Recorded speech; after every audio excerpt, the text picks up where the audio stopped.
Bismillah, wassalatu wassalamu ala rasulillah. Rabbi shrah li sadri wa yassir li amri wahlul uqdatan min lisani yafqahu qawli. Rabbi yassir wa la tu'assir wa tammim bil khair. Book 2, lesson number 7. And as usual, inshallah, we will discuss the main points of the lesson first, and then we will start the lesson. As we know that we are learning the past tense, and in past tense, we started with dhahaba, and we also learned from dhahaba and then dhahabat, and similarly dhahabta and dhahabti, and also and we also learned dhahabu. So today, inshallah, we will continue learning the past tense, and we will learn about dhahabtum. Dhahabtum, as we can see here, it is used for the second person, and it's used for second person masculine plural, someone that you are talking to, as we call that in Arabic mukhatab. And for the mukhatab, for the masculine second person, we use dhahabtum. And on that pattern, we have the example, for example, akaltum, you ate.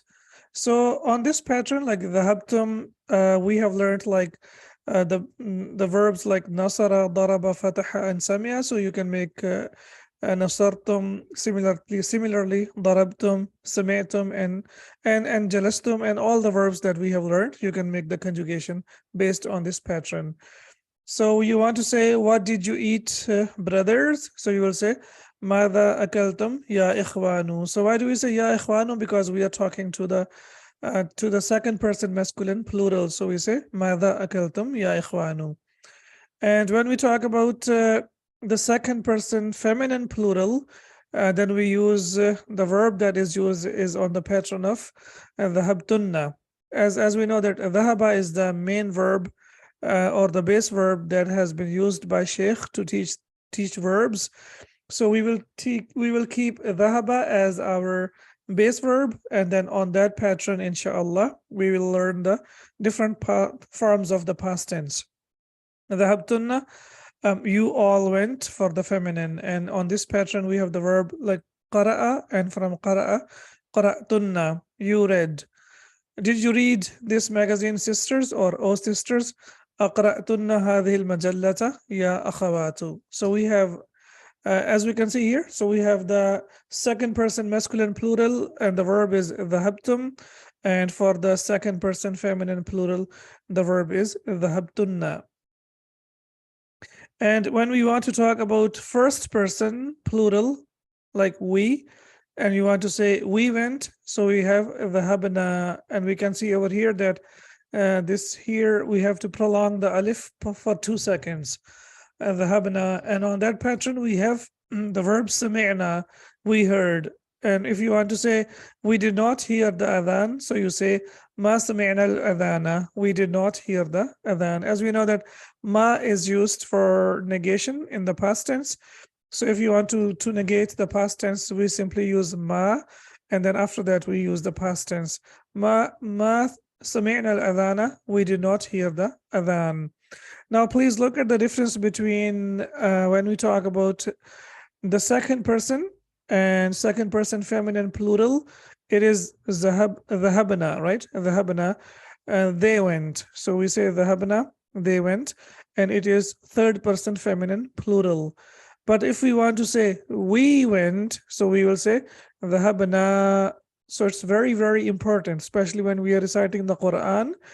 We need to make sure that if we prolong it, then it becomes we, and if we don't prolong it, then it means they, and it refers to the ladies or the women for third person feminine. So this is very, very important. We need to be very careful about these two verbs where the difference is only prolonging it or not to prolong it. So in dhahabna, we don't prolong it, but when we say we went, so we will say dhahabna. Here is the conjugation, isnadu dhahaba, conjugation of dhahaba, and we know that the verb always starts with third person singular. And when we say third person singular, that means dhahaba, he went, for the masculine, and for the feminine, it is dhahabat. And now I'm sure you know why we have number 1 and number 4. Yes, does anyone remember why do we have number 1 and number 4? Yes, any ideas? Because we are learning the verbal sentence, and we know that the verbal sentence, when we talk about the doer is masculine, so the verbal sentence always starts with the third person singular. For example, ذهب الطالب, and if the doer is feminine, so we will say ذهبت الطالبة. So the verbal sentence will start either with number 1 or it will start with number 4. Fi'l mustatir as well, yeah, but if the fi'l is zahir, if the doer is zahir, for example, you say Bilal went, so we will say ذهب Bilalun. But if you want to say Fatima went, you will say ذهبت Fatimatu. So for masculine doer, we will use ذهب, and for feminine doer, we will use ذهبت. And I'm sure you remember that ذهب is used when the doer is apparent. It can be used for singular, it can be used for dual, and it can also be used for more than 2, that is a plural. For example, ذهب الطالب, ذهب الطالبان, and ذهب الطلاب. And similarly, when we say ذهبت, when the sentence starts with the verb, we say ذهبت الطالبة, ذهبت الطالبتان, and we say ذهبت الطالبات. So we will use it for 1, 2, or more than 2, and that can be 3 and up to more than 3, whatever the number is. We haven't learned about the dual, but we have learned about the plural. So ذهب, he went, and ذهبوا, they went. And similarly, ذهبت, she went, and ذهبنا, they all went. So our focus today will be on this part of the verb. Okay, inshallah, about the dual, we will see what to do, because the Sheikh has introduced a lesson, and that is the end of lesson number, which is the last lesson of book 2. So we might bring it first so that we also get used to the dual as well, because we don't really want to wait up to the end of book number 2, because we have to deal with the dual with all the verb forms. So I believe it is a good idea to learn the dual as well, so that our conjugation also becomes complete. And then we have ذهبت, ذهبتا, and ذهبنا. And then we have ذهبت, ذهبتما, and ذهبتم in today's lesson. And similarly, ذهبتي, ذهبتما, ذهبتن. And then we have ذهبت and ذهبنا. And this is what we are going to focus on, inshallah. So the past tense conjugation, as we can see, inshallah, we are just like going to complete it in bits and pieces. But you can see we started with the verb only for the third person singular masculine, and we have learned for third person plural, and we can see that also third person for singular feminine, and also third person plural. And we have also learned the second person, ذهبت and ذهبتي, and today inshallah we will learn about ذهبتم. Similarly, we have learned about ذهبت, I went, and today inshallah, if you want to say we went, we will say ذهبنا. All right, here we have something, part number 4. You can say the rules of spelling in if you want to make it easier, but in Arabic we call it imla.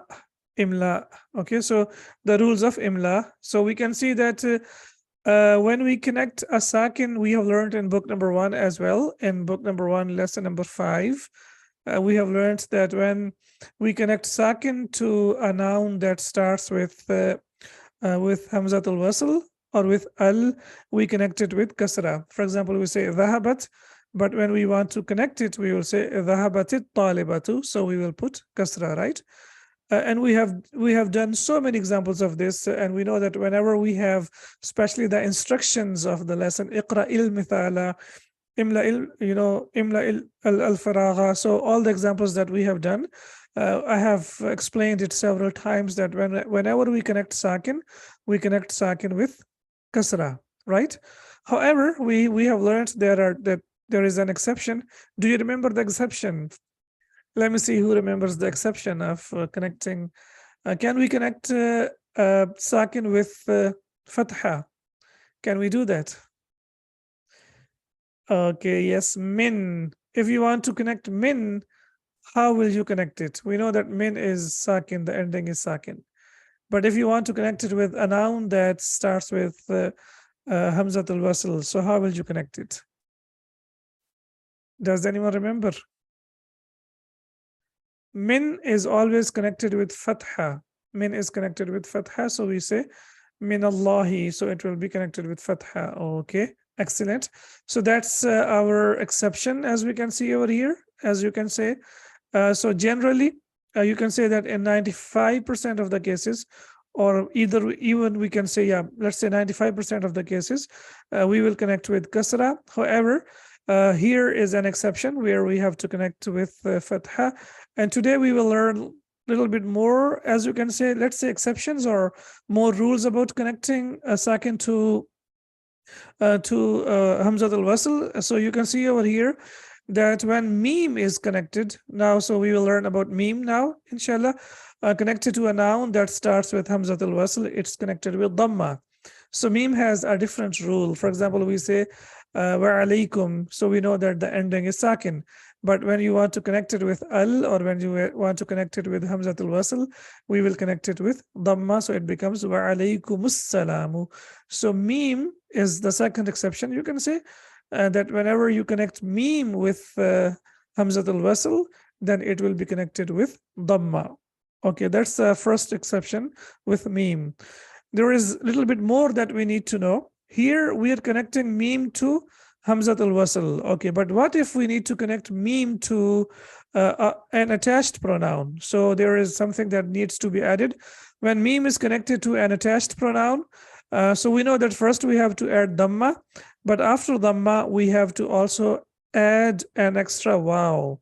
We have to add an extra vowel. For example, if you see over here, for example, you say Ra'aytum, and we know that Ra'aytum meme is sakin, and now we want to connect it with who. So we will, the first rule that we have learned over here, the first rule is we have to connect it with Dhamma. So it becomes Ra'aytumu plus who. Okay, now it's not readable in a way, like you can't really read it like Ra'aytumuhu. It doesn't like sound good to the ears. So what happens with the attached pronouns, after Dhamma, an extra alif is added, and it becomes Ra'aytumuhu. Ra'aytumuhu. And it's applicable to all the verbs. Whenever the verb ends with meme that is sakin, and you want to connect it to the attached pronouns, to connect it to the attached pronouns, first we have to add Dhamma, and after adding Dhamma, we have to add an extra vowel, and then as you can see here, it becomes Ra'aytumuhu, Darabtumuhu, Qataltumuhu, Sa'altumuhu. So all of them, it will be with the sound of oo, as we can see, so it becomes muhu. So that's another rule of spelling, you can say, or imla ul arabiya, that we have to learn. And we know that these such examples, there are some examples in the Quran as well. Point number 5 is about Kana. We know that Kana is used about the past tense when we want to say he was. Kana, he was. Okay, now Kana, we need to know two things about Kana that are very, very important. Two things. Number one, it is used with a nominal sentence. Jumla ismiya, it is used with a nominal sentence. That's number one. Number two, whenever we use Kana, it changes the present tense to the past tense, or it changes Jumla ismiya to past tense. That's number one. And number two, Kana always has ismu Kana and khabaru Kana. Now you remember something? We have some particles. We have learned some nouns, as we can say. For example, inna, anna. We have learned about them, and we know that there is an ismu inna and there is khabaru inna. And now we are learning about Kana, and Kana also has ismu Kana and khabaru Kana. Okay, what is the difference between inna and Kana? The meaning, inna is used for emphasis, right? And Kana is used for the past tense. That's number one. Number two, ismu inna and khabaru inna is always there. We know that ismu inna is always mansub, inna Allah, right? But if you look at Kana, ismu Kana is always marfu'. Ismu Kana is always marfu'. And the Sheikh has beautifully explained over here to make things easier for us. Here, whenever you look at khabaru Kana is jar majroor, or it is zarf plus mudaf ilayh. So we know that jar majroor will always end with kasra, right? It will always end with kasra. So we will say Kana Bilalun. So Bilalun is ismu Kana, and fil fasli is khabaru Kana. Okay, now our focus is only on ismu kana. So we know that ismu kana is always marfu. So kana bilalun. And if you remember in the beginning of the course, I gave you two examples. In Allah ghafurur rahim and kana Allahu aliman hakima. Now when you say kana Allahu aliman hakima, and now you can see over here that after kana, the noun is always marfu. However, in this part of the lesson, the Sheikh has only introduced us to the khabaru kana, which is either jar majroor or it is a verb plus mudaf ilayhi. And we know that verb plus mudaf ilayhi is always majroor. Give me a minute, please.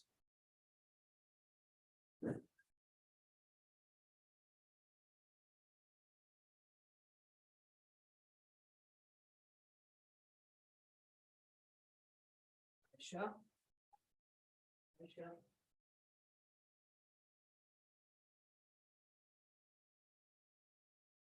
I'll take my room. Here.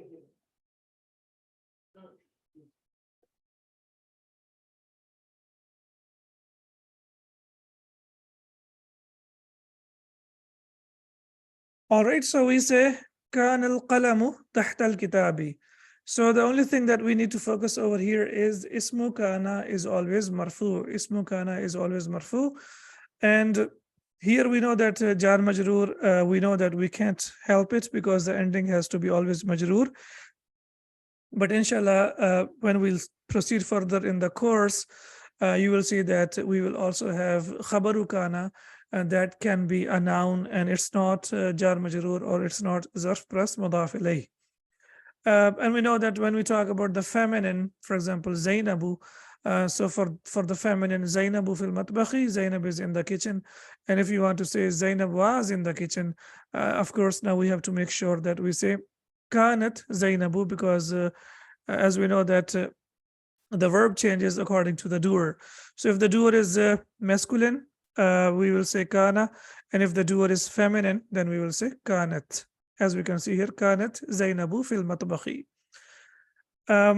So here fil fasli and tahta al kitabi and fil matbakhi. As we can see over here, no change takes place in clause after kana. So we will see that kana always has ismu kana and khabaru kana, and ismu kana will always remain marfu. It will always remain marfu. So it's similar to the doer, as we know that doer is always marfu, right? The file is always marfu. So that's what it means, that the doer will always remain marfu. However, khabaru kana will become mansub. It will become mansub. But in this lesson, the Sheikh has only introduced the khabar for our ease, which is jar majroor or it is mudaf and dharf plus mudaf ilayh. For example, tahta is dharf, and we know that tahta is used as special mudaf. So al-kitabi is majroor because it is mudaf ilayh. So fil fasli jar majroor and tahta al-kitabi is dharf plus mudaf ilayh. Okay, what do we remember, or what do you remember about the use of dhu? What does it mean? Does anyone remember the meaning of dhu? Dhu means possessing or having, right? Or the person who is possessor or having something. Excellent, possessor of, very good. Okay, now when we talk about noun and adjective, or when we talk about mawsuf and sifa, we know that mawsuf and sifa are equal in 4 properties of the noun, which is capacity, status, number, and gender, CG and S. Yeah, CG, ahsanti. So rajulun dhu lihiyatin. So here rajulun is mawsuf, and this construction, complete construction, dhu lihiyatin is, this is mawsuf and this is sifa. So here it's easier. Rajulun dhu lihiyatin. So mawsuf and sifa are equal in 4 properties of the noun. But if we have definite noun, for example, ar-rajulu, now you know that dhu does not take al with it. And why it does not take al with it? Because it is used as mudaf, and we have learned that mudaf never takes al with it, right? So now it will be wrong to say ar-rajulu adhu al-lihyati. That's a mistake. As we know that with dhu we cannot add al because it is mudaf. Mudaf does not take al and mudaf does not take tanween. So that's why we will add only al to mudaf ilayh.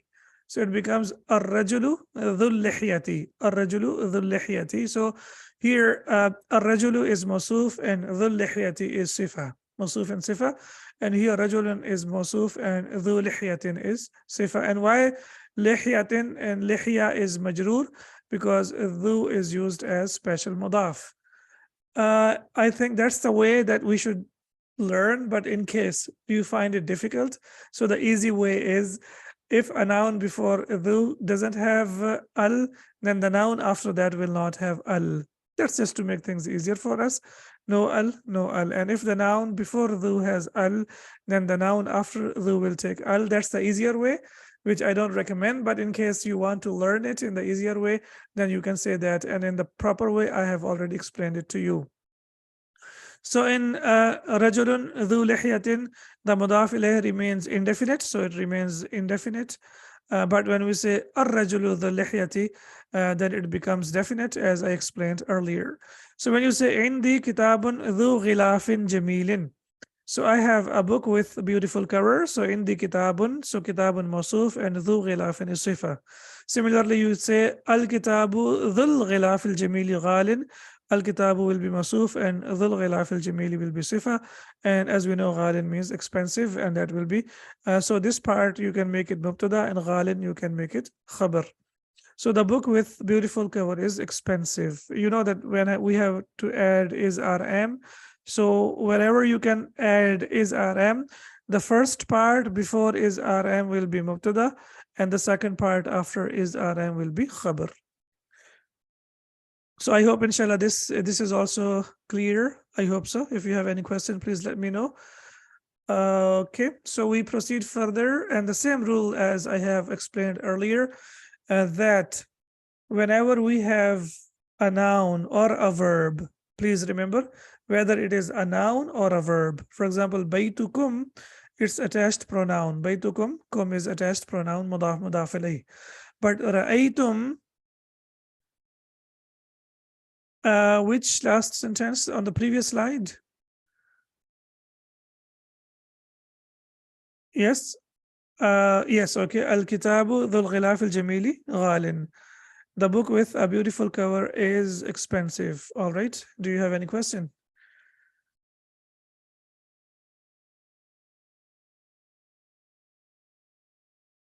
All right. Yes. What's the question?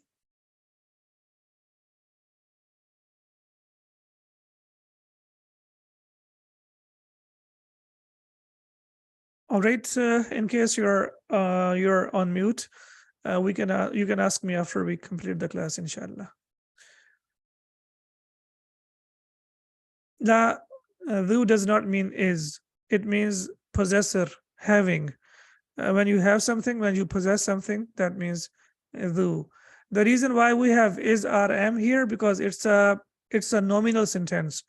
And we have explained and learned several times that nominal sentence always consists of mubtada and khabar.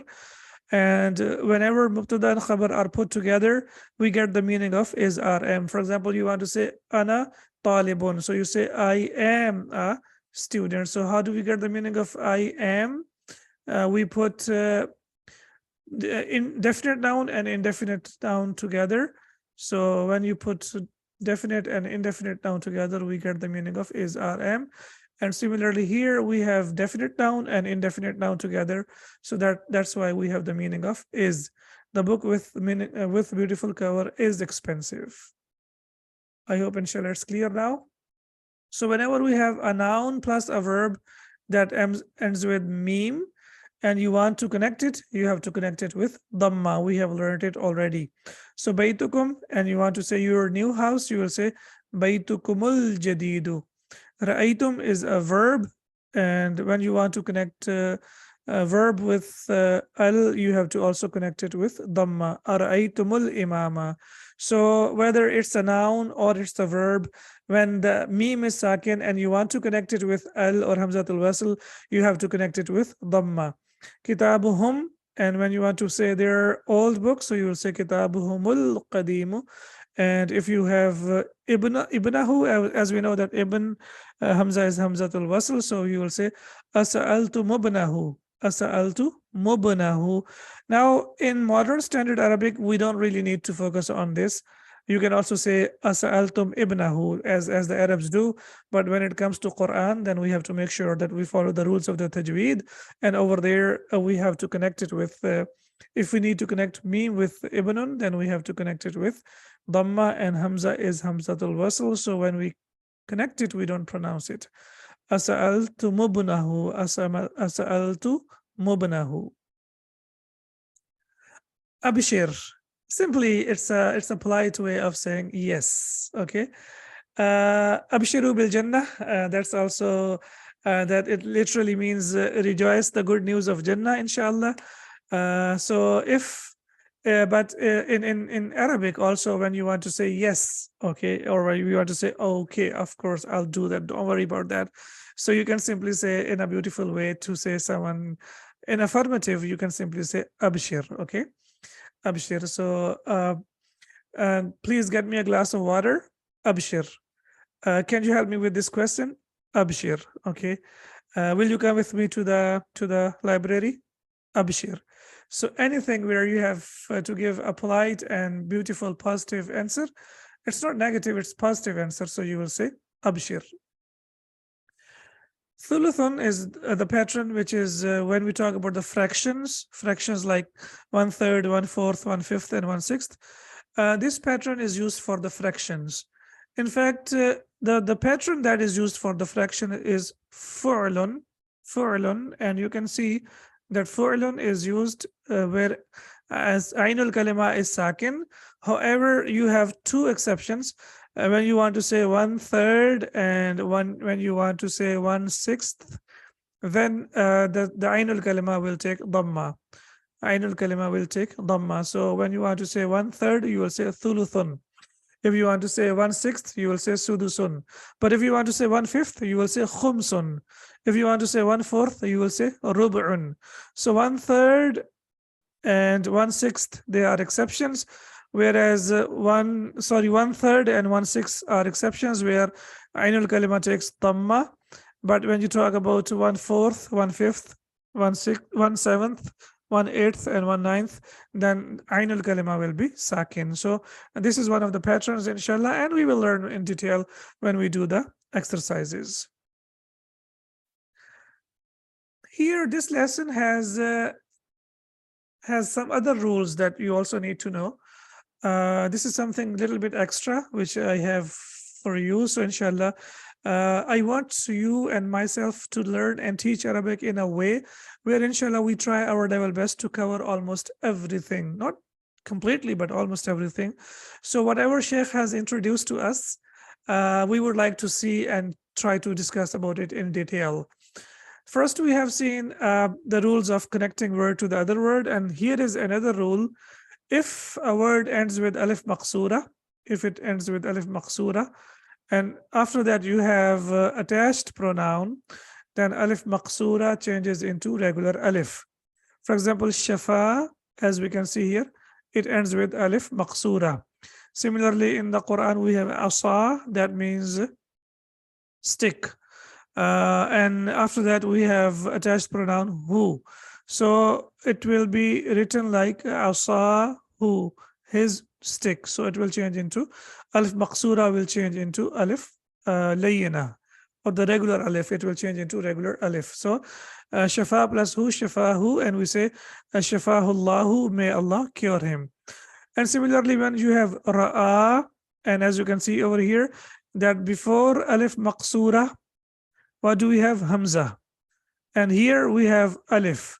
So whenever there is a combination of hamza that has fatha on it, and whenever we have alif that is sakin, then it will change into a long alif, as you can see here over here. So it becomes ra'ahu. So this is also something that you need to learn, inshallah. And when we learn the present tense, for example, you say akulu and some other verbs that starts with hamza, inshallah, you will come across this rule again. But I want you to focus on this rule, that whenever you are connecting verb or a noun. It can be a verb or a noun. This is the example of verb and this is the example of noun. If it ends with alif maqsura and you want to connect it to the attached pronoun, any kind of attached pronoun, then we will change alif maqsura into regular alif.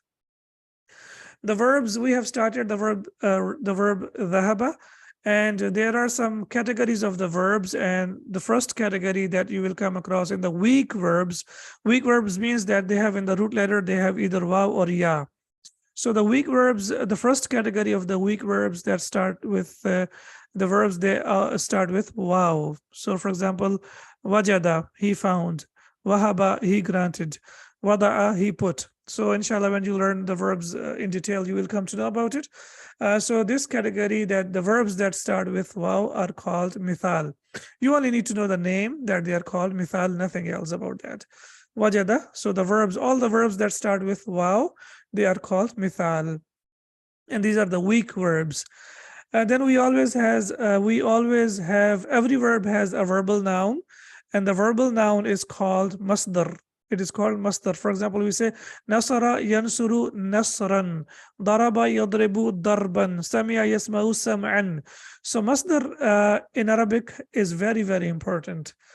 This is just an introduction to you to know what it is, and inshallah we will learn more about it in detail. Why it is very interesting? Because it is used as a verb and it is also used as a noun.